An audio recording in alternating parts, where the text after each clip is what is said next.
আমার ক্যাম্পাসটা হচ্ছে আমার বাসা থেকে বের হয়ে 5 মিনিট হাঁটলেই তাহলে যে আমি আমার ডিপার্টমেন্টে পৌঁছে যেতাম।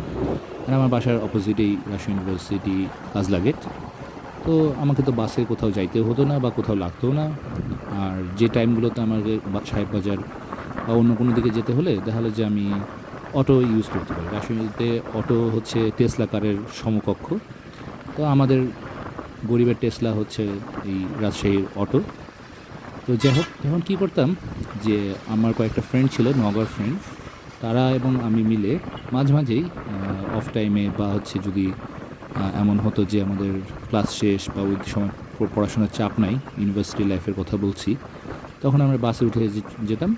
বাসে উঠে যে তাহলে যে বাস যতদূর যাচ্ছে আমরাও ততদূর যাচ্ছি, বাস আবার ফিরে আসছে আমরাও ফিরে আসছি। মাঝখানে যদি বাস কোথাও যে থামে 10 মিনিট 15 মিনিটের ব্রেক দেয়, যেহেতু পয়েন্ট এ টু পয়েন্ট বিতে, যে পয়েন্ট বিতে 10 মিনিট ওয়েট করে দিয়ে যারা ওখানে যাত্রী তাদেরকে নিয়ে আবার হচ্ছে 10 মিনিট পরে ফিরে আসে।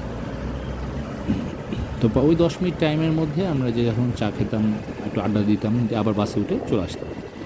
তো এরকম করতে করতে অনেক কয়েকটা ট্রিপ দেওয়ার পরে প্রতি বছরই কয়েকটা ট্রিপ আমরা মানে ফিক্সড কয়েকটা ট্রিপ আমরা ঘুরতাম। কারণ কি, আমাদের ওই নগর কিছু ফ্রেন্ডের কথা ছিল যে 300 টাকা করে চার্জ দিচ্ছি, তারা থাকতো বিনোদপুরে। তো বিনোদপুর থেকে ক্যাম্পাসে আমি না বাস লাগে না কিছু লাগে, তো এই যে 300 টাকা যে চার্জটা দিচ্ছি সে টাকাটা তুলতে হবে। মানে এমনি মানুষের বিভিন্ন জনের মাইন্ডসেট বিভিন্ন রকম হতে পারে, কিন্তু বিষয়টা তো আমার মজাই লাগতো। তো সেই প্রেক্ষিতে আমিও তাদের সাথে হচ্ছে সঙ্গ দিয়ে এই বাসে করে ঘুরতাম। তো যাই হোক, এই হচ্ছে বিশ্ববিদ্যালয় লাইফের মজার হিস্ট্রি।